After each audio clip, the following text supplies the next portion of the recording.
మన జీవితాలలో ఒక్కొక్క చాప్టర్లో ఉండే అయోమయాలు సమస్యలు దాటేసామని గుర్తుందా? చదువు, పెళ్ళి, పిల్లలు, సెటిల్మెంట్స్, చావులు, ఇప్పటి వరకు జరిగిన ఏదైనా ఇంతకంటే ఇంక ఏమి వస్తాయి? చావు తప్ప. ఏమన్నా నేర్చుకున్నామా? మనకి మనం ఆలోచించుకున్నామా? ఎనాలిసిస్ చేసుకున్నామా? ఇక ఎప్పటికీ ప్రతి దానికి కంగారు, భయాలు స్పందించే స్థితిలో ఉన్నామా? అర్థం కాలేదా? ఇక్కడ జరిగే ప్రతి దానికి ప్రత్యామ్నాయం ఉంది. మనం ఉన్నా లేకపోయినా జరగాల్సింది జరుగుతుంది అని అర్థమయ్యిందా? మనం ఉంటేనే జరుగుతాయి అనుకోవటం మనం ఇంకా మూర్ఖులుగానే ఉన్నాం. ఇంకా ఏమీ నేర్చుకోలేదు అని అర్థమవుతుంది. ఇక్కడ ఎవరిది కరెక్టు కాదు, ఎవరిది రాంగు కాదు. ఆ సమయం, ఆ పరిస్థితిలో అది రాంగ్ అవ్వచ్చు, రైట్ అవ్వచ్చు. దాన్ని బట్టి ఆ వ్యక్తి మీద అభిప్రాయం వస్తుంది. సమయం మారుతుంది, అభిప్రాయము మారుతుంది. అభిప్రాయాలు మారినప్పుడు అవి మారుతూ ఉంటాయి అని సహజంగా మనకి తెలియటానికి మనం మెంటల్లీ, ఫిజికల్లీ స్ట్రాంగ్ అవ్వాలి కదా.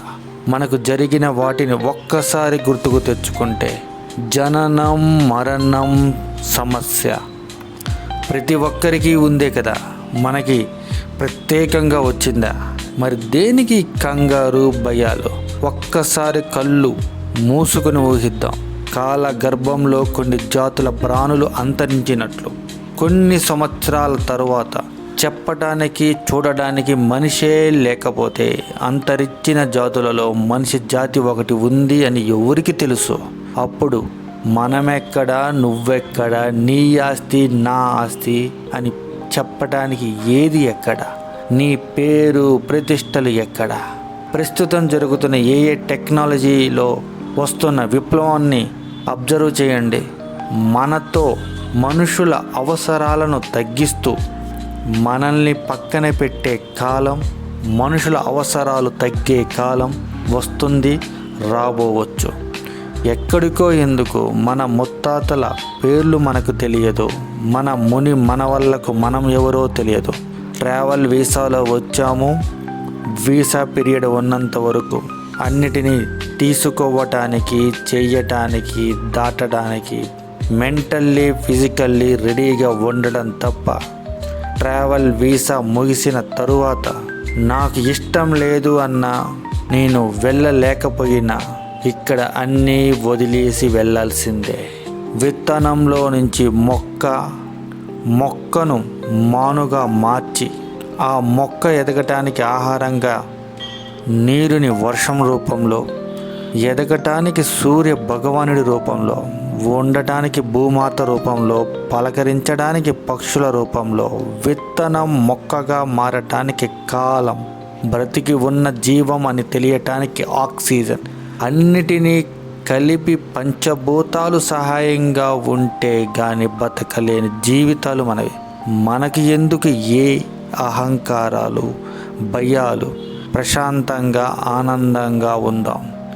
ఎవడు బాగుపడ్డా మనకెందుకు? నీకంటే ఎదుగుతున్నా నీకెందుకు? పిచ్చి వాళ్ళలాగా మన లోకంలో, నీ లోకంలో ఉండు. ఒకరు ముందు, ఒకరు వెనక, అంతే. అందుకోసమే ఓపికగా ఉండు. టైం రావాలంటారు. ఓపికగా ఉన్నా టైం వచ్చినా మనం చూపించుకోవాలి. ఏం చూపించుకోవాలి? ఏం చెప్పాలి? ఇక్కడ ఏమి చెప్పటానికి ఏమీ లేదు. ఇక్కడ ఎవరికి ఏమి చూపించుకోవాల్సిన అవసరమూ లేదు. ఇక్కడ మనం చూసేది అంతా అప్రస్తుతం, టెంపరీ మాత్రమే. మనతో లేకుండా స్వర్గస్థులైన వారు కోవిడ్లో ఎంతమంది మనకు గుర్తున్నారా? రేపు మనము అంతే. Be happy, be healthy. నదిలాగా జీవితం ఎలా తీసుకెళ్తే అలా వెళ్ళటమే. Go with flow. చచ్చిన తర్వాత గుడ్డలు అన్నీ ఇప్పి మన దగ్గర ఉన్న రూపాయిని కూడా పక్కన పెట్టిపోవాల్సిందే. టూరిస్టులాగా వచ్చాము, చూసాము, వెళ్ళిపోదాము.